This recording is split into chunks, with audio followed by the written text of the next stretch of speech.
Now remember, it is November, and in honor of Native American History Month, we are starting every class with a land acknowledgement. Again, I invite you to say this with me.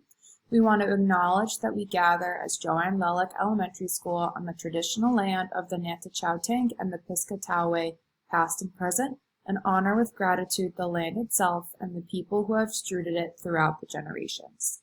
Now today, we have a close reading where we will analyze how visual elements contribute to the meaning of the tone. We will have an editing task, and you will plan and organize your essay.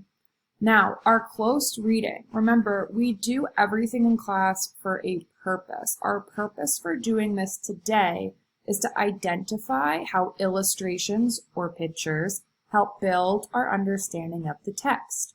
Our purpose is to follow along, and our purpose is to answer questions. Now, in order to be successful for this close reading, we are going to have to reread parts of Sky Glitter. We are going to break the worksheet down question by question. We will be doing this step by step together. So please make sure you have a worksheet, your pencil, and your benchmark